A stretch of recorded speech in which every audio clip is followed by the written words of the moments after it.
for the session. Yeah, thanks. So thank you, Sudhamsini, once again. Hello, everyone. Good evening.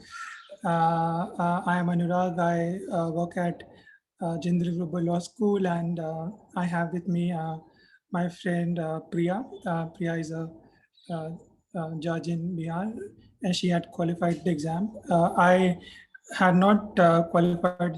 I mean, I went to clerkship through a different means. I'll come to that, but.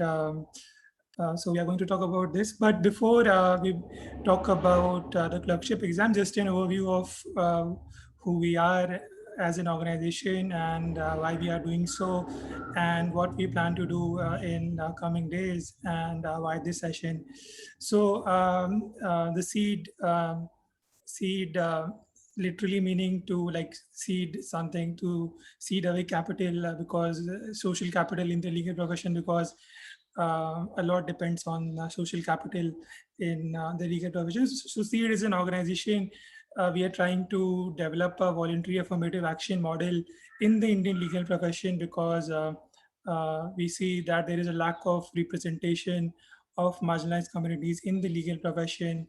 And unless there is due representation, the legal profession of India, the judiciary, cannot be truly representative of the historically marginalized community. So, with that aim, Avinash Matthews, who is an associate at Shardul Amarchan, and he was in my class at Jindal, and Disha Vadikar, who is an advocate, practicing advocate in Delhi. So we three of us, we decided to launch this initiative to like at least begin reducing the gap of representation in the legal profession. So that was the basic idea, and how we are doing this forward is that we are trying to create a network of lawyers and judges who would commit to provide opportunities to students and recent graduates from the marginalized communities, so that at least there is certain incremental change which could happen in the legal profession in initial years. So trying to create a network of lawyers. Apart from that, we are trying to mentor students for different programs. Like for instance, clerkship exam is one, because there is lack of information on how to like apply for the clerkship, or what are the different parameters on which law clerk can be chosen, or like how long can one do clerkship, and all these questions. So like, so we are doing this session, but apart from that, we'll also do sessions on applying for higher education abroad, or applying for certain fellowships within India as well. So these are some of the activities which we would be doing. But as of now, we are working to create a list of lawyers who have committed to provide internships, one paid internship at least in a year, to students from marginalized communities. So we'll begin that process in the next month. So that is it. So that was the intro about Seed and why we are doing so. And let's come to today's session on the clerkship. So Priya and I will talk about the clerkship exam in the Supreme Court. Different high courts have their own clerkship exam or clerkship criteria. We won't be able to like deal with that in this session, because every high court has a different criteria. You can get to know easily about it because the high courts upload those details on their respective websites whenever they call for applications. So we are going to deal with the Supreme Court clerkships. So in the Supreme Court clerkships, there are three ways to get into clerkship, to clerk with a Supreme Court judge. First is the clerkship exam, about which we'll be talking. The second is some students work in chamber, do internships in chamber of different judges, and then they try to like make their mark in their internships, and then they try to apply for a clerkship within that chamber. Some candidates directly after the graduation, they approach different judges directly for clerkship, and some judges prefer to choose that. But as a matter of policy of the Supreme Court registry, every judge has to take at least one law clerk from the exam component, and the other two or more law clerks can be taken individually, uh, separately by the judge as on the basis of application which he or she gets. So if you want to apply directly, then you'll have to contact registry to get the information of the judge. We are not dealing with it today. And now coming to the exam, these were the different like different types of ways in which one can get a clerkship. So I'll talk more about why, like how many years a student can do a clerkship with a Supreme Court judge. So the Supreme Court registry rules say that till the age of 27 years, one can clerk or apply for clerkship um, with a Supreme Court judge. That's a criteria. And why students apply for clerkship? Because clerkships not only give a good like working experience in terms of seeing the working of the Supreme Court and the judge with whom we are working closely, but also these clerkships for students who want to apply for LLM programs abroad, particularly in the United States. Clerkships with Supreme Court judges are considered to be very important, and they can strengthen your application. So that can be like one of the reasons why you would be interested in clerkship.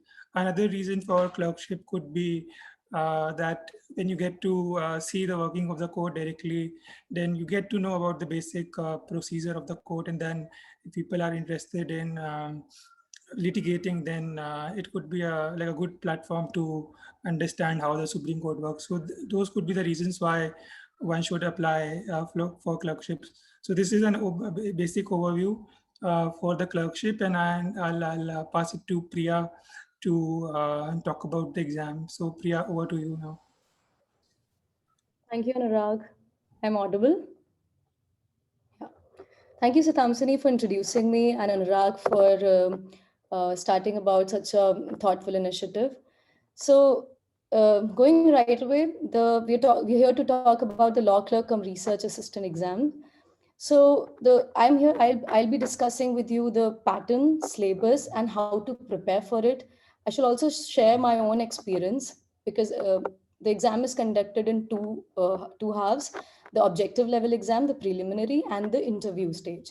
Right now, the pattern is that the paper consists of 150 questions over a duration of 3 hours. You get ample time for that.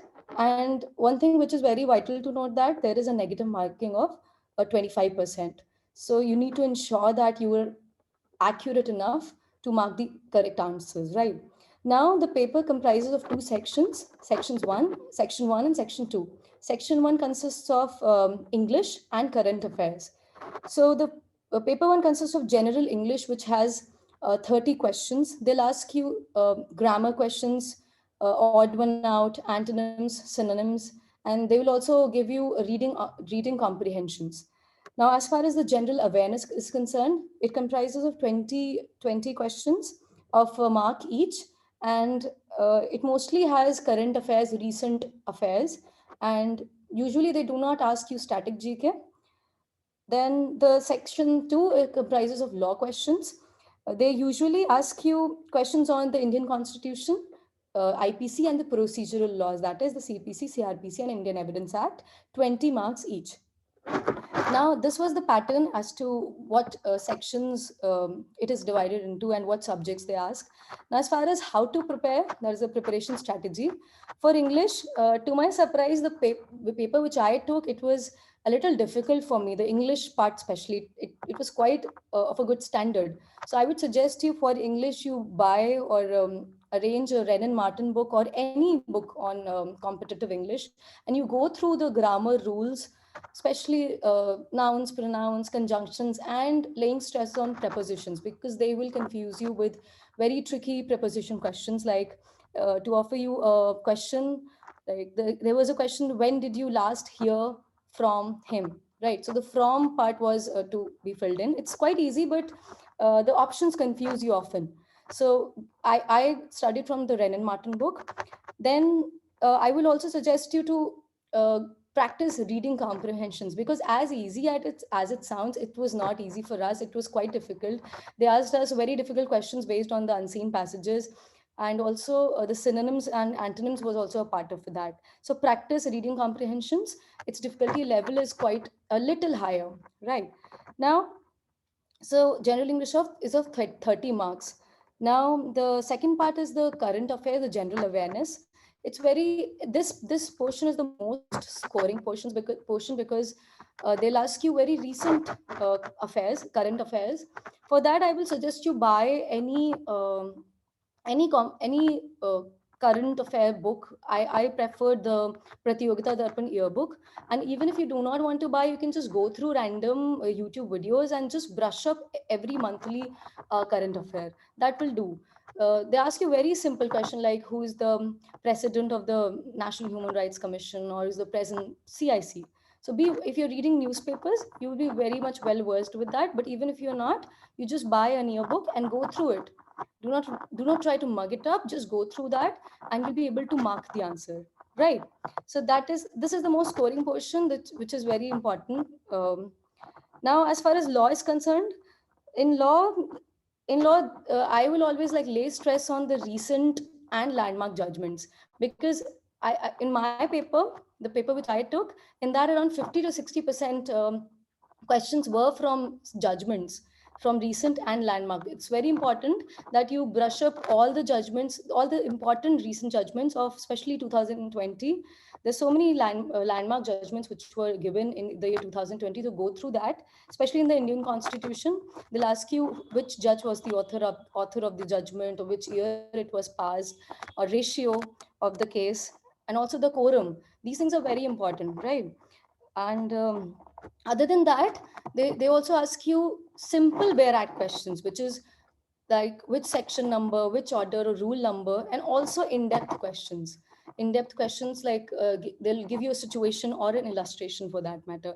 So for that purpose, I would always suggest you that read the bare act cover to cover, especially your procedural laws and the Indian Constitution. It's very important that you read every section, at least brush it, go through it cursorily once. So the deal was a little easy for me, because I was also preparing for judicial services side by side. What I used to do was that for questions like which are very straightforward, like they ask you what is the fine in this section, it's rupees 5,000, or the limitation period is 6 months or 1 year, I used to just mark it in the index portion, right? So for those kinds of questions which you have to really resort to rote, for those kinds of questions, I would suggest you can go for marking it in the index, and when the exam is upon you, you can just go through the index, right? And then also go through important sections. So that makes your work a little easier. Now, for in-depth questions, if you have notes, you go through that. It's very important, like for important topics like attempt, or like 319 CRPC. These questions give you they will offer you situations, and you need to have very clear conceptual concepts, right? So other than that, they will also ask you like what are the kinds of punishments in in the Indian Penal Code. Go through the illustrations well. I can't stress enough on that. They will simply copy paste that illustration and ask for the answer. That other than that, also the recent legal developments, that is very important. They will also ask you which any 2018 amendment which was passed, the date of enforcement. So make sure you brush up with the recent legal developments. Other than that, I would also suggest you that you read a little bit more on the Honorable Supreme Court, as in how many judges are there, how many judges are there in the collegium, which number CJI is there presently, and then if any judge has retired, or if something is in the news, you should know about that, because I think a few questions were there regarding the Honorable Supreme Court also. The paper is on the internet. I found the paper. You can also check the last year papers, and then you'll have a better idea of what kinds of questions they ask. So I'll suggest you one thing that you get. So the questions are slightly similar to questions posed in Delhi Judicial Services. So what I did was that I had Universal Delhi Judicial Services MCQ book, and I solved those questions and went about it. Otherwise, also you can just buy any objective questions book and start practicing questions. That will make sure that your accuracy level is right. Other than that, you should also identify your weak areas and work about that more. Whether you are behind in questions which you need to mug up, or there is lack of conceptual clarity. So do not underestimate the paper. The Indian evidence and CRPC was a little bit difficult. They offer you questions and try to confuse you. So practice questions enough, identify weak areas and work upon them. Do not miss out on recent legal developments and the landmark and recent cases of the Supreme Court or any High Court if they are very much in the news, right? So that was about the syllabus and the preparation strategy. I would also want to share with you my own personal experience. So the day I was going to join for the clerkship, that day only my results for Bihar Judicial Services were announced. So I couldn't go for that. But the and also that I don't take much pride in it, but I have taken interviews of many state judicial services ranging from Madhya Pradesh to Uttar Pradesh and Bihar, and but the experience of interview is very worthwhile, right? So my own experience was that the written exam was a little bit of a higher level, and since I was preparing for judicial services, it was quite simple. The preparation strategy which I've shared with you here, it will be very easy for you to clear the written exam, the pre-exams, right? Now, as far as interview is concerned, the interview comprises of 30 marks and 15 is the qualifying cutoff, which you have to clear, right? Now, I have, with the interviews which I have taken, I have realized that half the battle is won if you're simply smiling and calm. That's what they judge in interview, as per me. They have tested your knowledge in your preliminary exam, and now they're here to test your confidence, how you are not budging in questions which they offer you, right? So usually what they do is that they divide. So in my interview board comprised of Honorable Justice Bhanumati, Honorable Justice M Khanvilkar, and Honorable Justice Ramanna. So this was my first time Supreme Court experience, and let me share with you this, that I was lost in the building for around 40 minutes. It was so intimidating, the building itself. That was my first time, and it felt so prestigious that I'll be interviewed by Honorable Supreme Court judges. They devote you so much time for the clerkship exam. So it's a very prestigious exam which you should definitely work hard on. So in our board, in our batch especially, the questions were divided in, like, they'll ask you introductory questions like what is your aim of life, what do you do right now, why clerkship, if you're doing litigation, why litigation, and you be very honest in your answers. Other than that, they asked one of my friends, what is your favorite subject. Be very careful when you answer that question, that you know fairly about the subject properly, so that you don't you don't get pulled back on your favorite subject. So make sure you have a ready-made tailor-made answers for your introductory questions. And of course, don't sound that tailor-made, but be ready with your answers. Be careful with the choice of words when they ask you. So other than that, they also ask why clerkship. What do you expect from that? What will you do after clerkship? Like, for example, for me, I said that I'm preparing for judicial services. So one of the honorable judges asked me that if you qualify for judicial, if we select you and if you qualify for judicial services midway, are you going to leave clerkship? So no matter how much you want to say no, I'll not, for the sake of likability, I will never encourage dishonesty. I simply said that lordships and ladyship, like, life is all about making better choices, and what is better than serving the judiciary as a judicial officer, and I will leave clerkship. And so they were very fine with the answer. They really want an honest answer from you, a very composure, calm temperament, and your composure, right? So that was my question. Other than that, the law questions are mostly based on procedural aspects, especially for us, they were.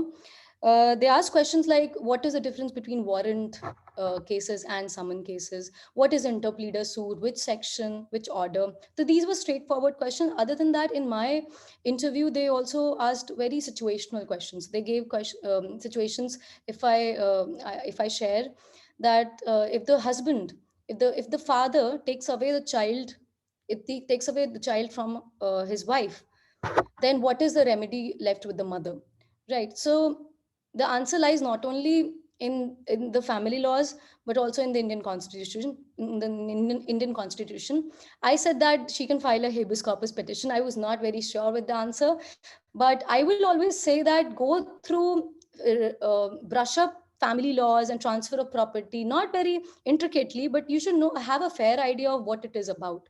Like if they ask you 2005 amendment in the in the Hindu Succession Act, you should know that, because that's very important for you as a law student to to know that. All right. So um, that, other than that, they also offered me a question on transfer of property, and questions like dacoity, and very straightforward questions. You don't have to. The interview lasted for around 5 to 6 minutes, and the board was very cordial. They make you very comfortable. If you enter the room with a smile, I tell you, half the battle is won. I'm reiterating this again. Even if you do not know the answer, like this goes for any interview for that matter. Even if you do not know the answer, just say, I apologize, lordship or ladyship, and just be fine with that, and they're okay with that. Be honest and be very calm, and you'll get through.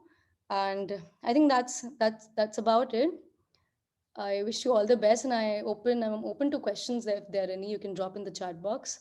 Yeah, before the questions, just to add like couple of Please. things from, yeah. So one question which people often ask me is after clerkship exam, after qualifying the interview, then what is the basis for like allotment of law clerks? So like meaning thereby like which law clerk would go to which particular judge, and if law clerks have a discretion or to choose a judge with whom they want to clerk. So the Supreme Court Registry does this, that on the basis of the clerkship exam and the interview, it creates a list, like a merit list, and then the top candidate would go to the senior most judge of the Supreme Court. Then the second candidate would go to the second senior most judge, and so on.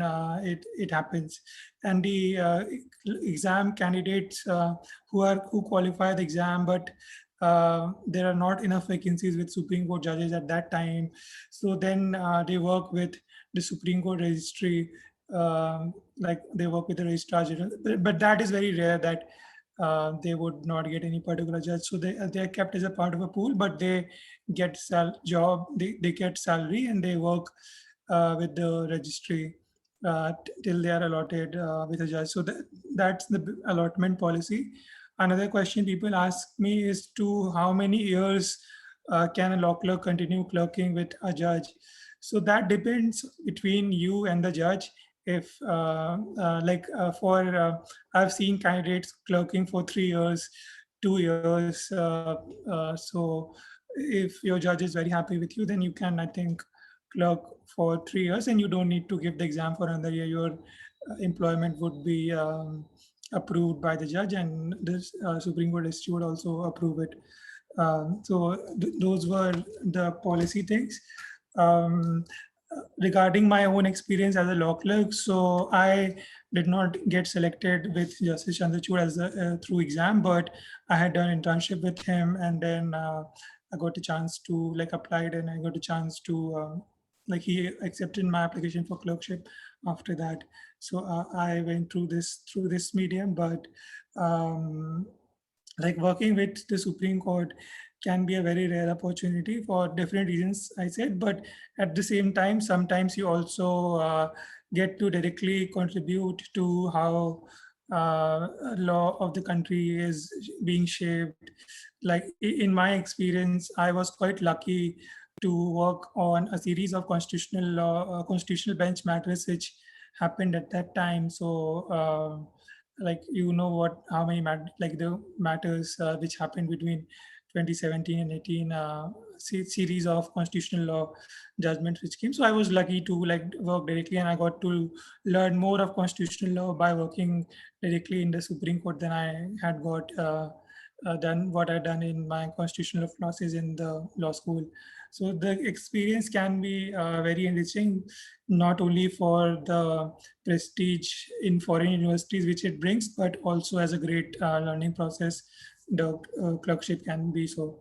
So just wanted to share that, and now we can open up the session for questions, and Priya and I would be happy to answer if there are any questions regarding the exam. I also like to add one thing Yeah, that yeah, when you fill up the form, so the form is quite elaborate. They ask you hobbies, achievements, any write up which you've given. I'm not very sure of the columns, but it's quite an elaborate form. Make sure you fill that very correctly, because they also ask you questions based on in the interview based on that form.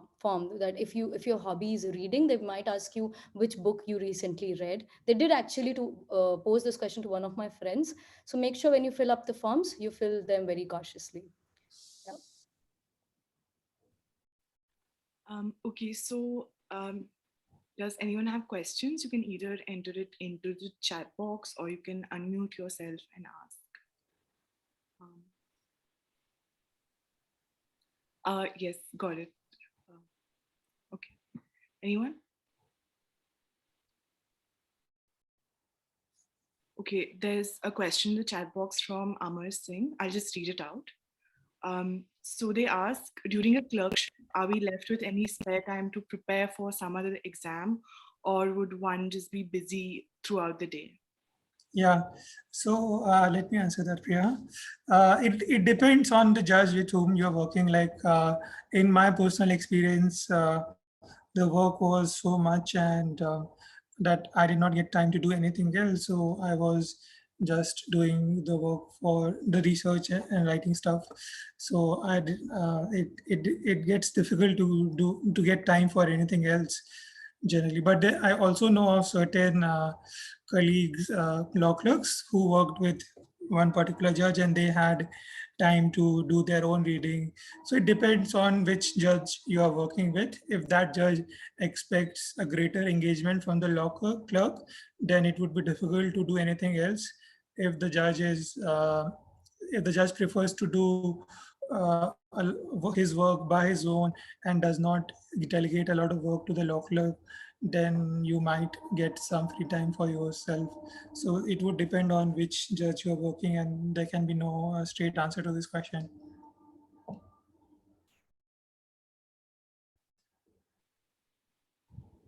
Okay, I hope that answers Amar's question. Anybody else?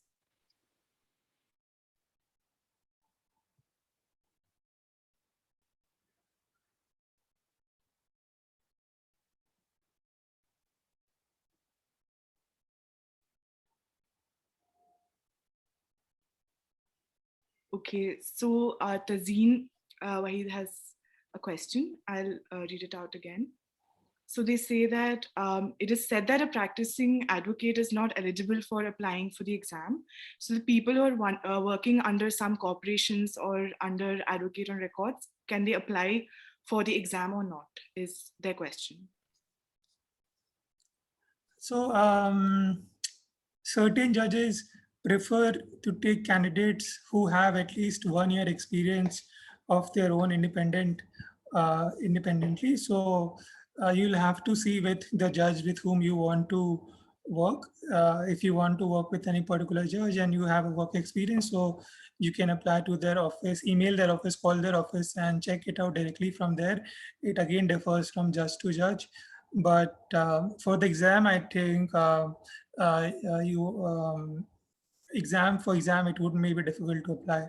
But you can apply through the other route, and then you have to contact the judge or the registry for that. Priya, you can take the next question from Rishabh. Yes. So Rishabh says, is a 1 month preparation enough to crack the clerkship exam? Can you emphasize more as to which areas should we focus on, particularly with respect to procedural laws? Hi, Rishabh.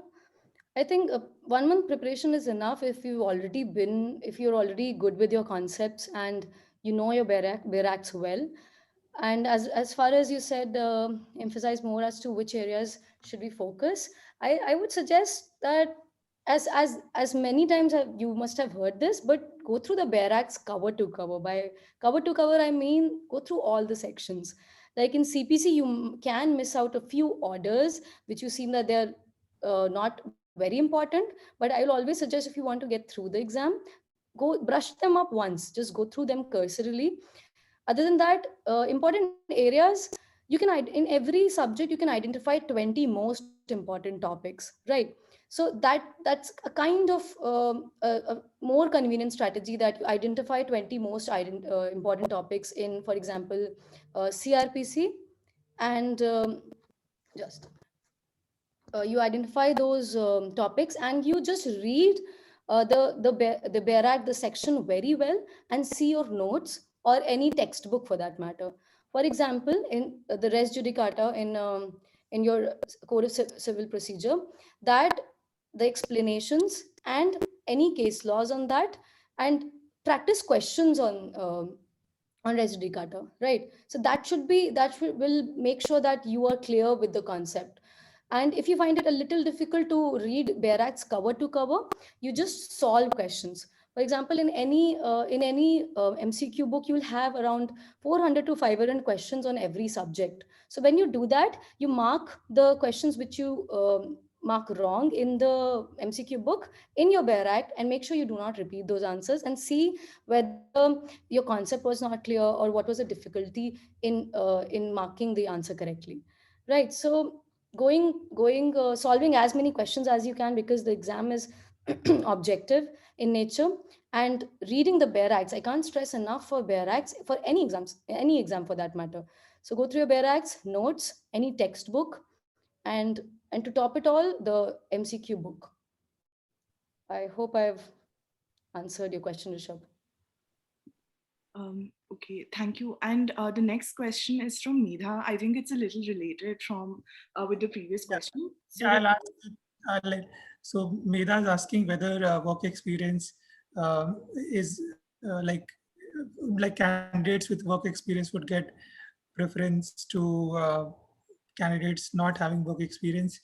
So answer to that would be, it again depends on the quality of your application. For instance, I applied directly. I went to clerkship directly after my graduation, so I did not have any work experience, but I had publications and good internship experiences. So that impressed the judge, and I got in without having work experience. But a lot of some of my colleagues, like some had work experience, and because of which they entered the clerkship. So it again depends on the quality of your application. If you, even without work experience, you have publications, good experience, internship experiences, so I think you won't have any disadvantage in comparison to candidates who have work experience. But again, you should check it with the judge with whom you're interested. Some judge, as a matter of policy, might prefer candidates having work experience. So again, that is very discretionary. So one thing which you could do is to call up the Supreme Court registry and ask for the office number of the judge with whom you are interested to working, and then call the office and then ask the parameters of applying. You would get a clear picture from that particular office for that. I would like to add, Anurag, to that. So, personally, I felt I do not I did not have a lot of work experience prior to my application for the clerkship, and I felt like it is mostly a merit-based exam.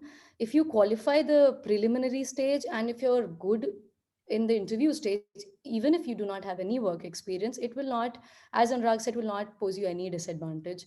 It's quite since it is a very much merit based exam, you'll be easy with your selection. Your work experience will be handy in your interview. You can use that to make sure that judges feel that are good enough, you are more well versed with a lot of other things, and you have good work experience. Otherwise it's just it will give you a few brownie points, but it will not be very much decisive for your selection. The knowledge of law, your application of mind during those 3 hours is what will ensure selection as per me. Yeah. Thank you. I think the next question is it's from Shruti, and they ask if the selection of the candidate is dependent anyway on the kind of previous internships they've done, on the type of internships. Yes. Yeah, I think it is a similar kind of question, that any work experience which you had. I hope you have answered that, Anurag, or if you might Yeah. to So add. in the exam, Priya clarified it, but if you are applying to a judge through a method not the exam, no, without the exam, so in that clerkships can help. Previous internship experiences can help. So one example could be that if you have interned with Supreme Court judges before, or interned with High Court judges before, and then you are applying for clerkship directly to the judge, then you might have an advantage. But again, it would depend with the parameters that that judge has. So you have to see that. Any other questions?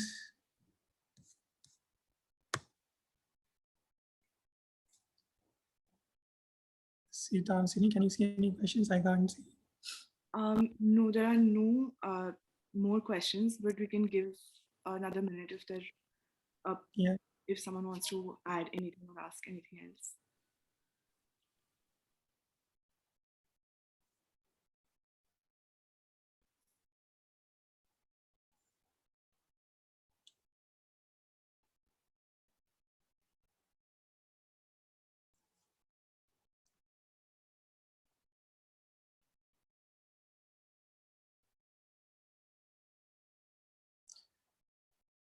There's a question, what happens to the term of law clerk if the judge with whom one is clerking retires during the clerkship? So it has happened it happens in the Supreme Court often. So um, if you are working with a judge and that judge is going to retire very soon, then registry does not generally allot you to that judge. So for instance, if you have cleared the exam and a judge is about to retire, so you won't be allotted to that judge. But if that judge is going to retire after some time, let's say after 9-10 months, after, when you're clerking with him or her, like you would be called back to the registry, and you will get to work with the registry, and whoever the new judge comes in the meantime, you can get allotted to that judge. Sometimes the judge who is about to retire, he prefers to retain his previous year law clerks till the few months he's on the bench. So suppose a judge is about to retire in September, then instead of taking a new law clerk in June, he would ask his previous law clerks, that judge would ask his or her previous law clerks to continue till September. So that can also be done. Then I think another question is there by Medha.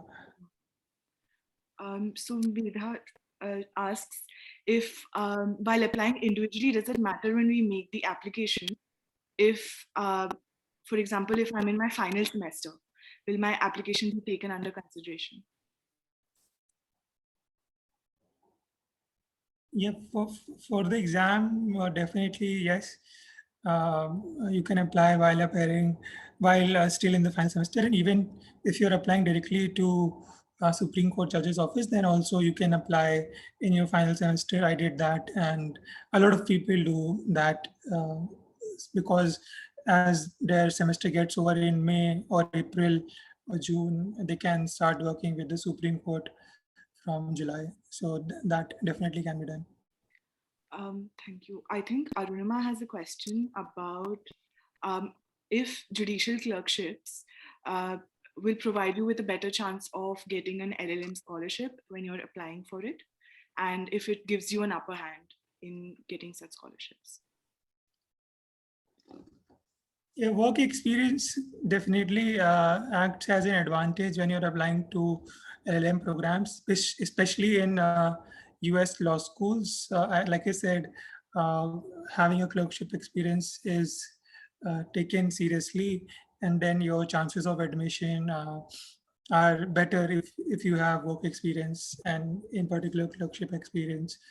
Um, in my own Harvard class, I think we had three or four Indian students who were law clerks. So that definitely acts an advantage for certain law schools.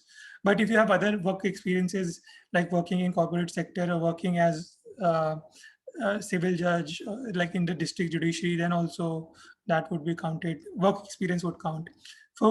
For scholarship, um, in some scholarships, this will act as an advantage. Some, like for scholarships like Chevening or Fulbright, you need to have at least 2 years and 3 years work experience respectively to become eligible to apply for those scholarships.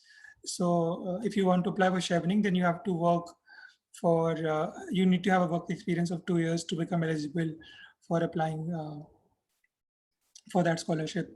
A lot of law schools give funding, their internal funding based on needs. So, for instance, Harvard would consider your financial status independent of your work experience to determine how many dollars would be given to you in funding. So the criteria is again different for different scholarships. So you'll have to see individually. I hope that answers. Yes, thank you. I think Madhuri has a question about if people are allowed to write research papers during the clerkship. It again depends on the judge with whom you're working. Some judges don't mind at all what their law clerks are doing outside the job. Some judges are very particular that their candidates, their law clerks, till they're working with them, do not write anything like outside the clerkship. So, because for quite often the judge might feel that if a law clerk writes on some issue, and if by chance that matter comes before that judge, so there can be like a bit of like um, like a bit of inconvenience for the judge. So you'll have to see with your judge whether you can do that or not. Then it would be clear. Okay. Um, if there are no more questions, we can begin to wrap it up. Would you like to Another wait? question in the chat box, actually. Oh, yes, there's another question, just as I was saying. So, Dvija is asking if you could briefly tell them about the work profile of a judicial clerk. Yeah. Yeah, okay. Priya, you want to add? No, I think you're better at a better footing to answer that question, Anurag. Yeah. So the basic work, if you will search like revised clerkship scheme, Supreme Court clerkship scheme on Google, you'll get a clerkship scheme, a PDF, and on there you can see a basic list of functions which a law clerk is supposed to do. But the basic things which every law clerk is supposed to do is to prepare a one-page brief for the upcoming fresh matters or the ongoing matters for the judge, the judge, for the cases the judge is about to hear. So that one has to do. Some judges want their law clerks to prepare speeches for them because Supreme Court judges keep on giving speeches and talks. So sometimes you would be required to help the judge in preparing the speech. Sometimes a judge might be writing an article for a book. So you might be involved in doing research for that. Apart from that, a judge can ask you to research on the points of law which are being heard by him, and maybe sometimes even prepare like notes for him, research notes for him or her, or them, for the matter. So that work can also be given to a law clerk. Apart from that, I think these are the basic work requirements that a judge would expect So that's like a general overview of a law clerk work. Okay. Tuja says thank you, and Vaibhav asks if where they can find the detailed syllabus for the exam, because apparently the Supreme Court website notification does not have any syllabus details. Yeah. Hi, Vaibhav. So, if you Google just revised scheme for engaging law clerk cum research assistant, you'll find a scheme in which, under the head procedure and method of selecting, have actually given the syllabus. It was a hard time finding for me also to find the syllabus, but now it is there on the internet. I think you just Google and you'll find that they have categorized as section 1, 2. There are like marks and durations given. I think you'll find that there. Okay, great. Are there any other questions?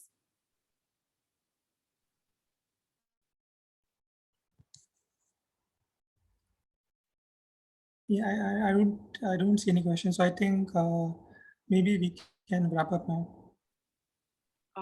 Okay.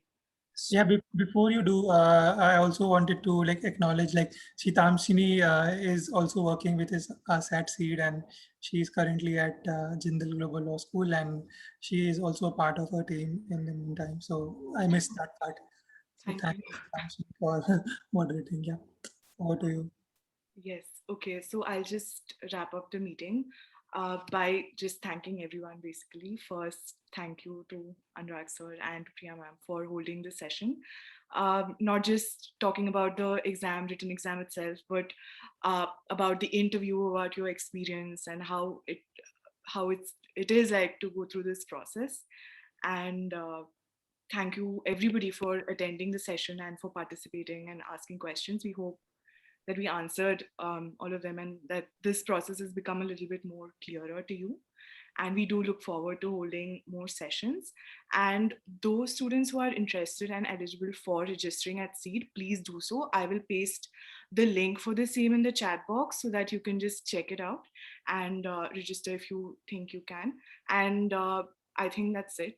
And thank you so much. Thank you for taking time out and doing this, Anurag and Priya.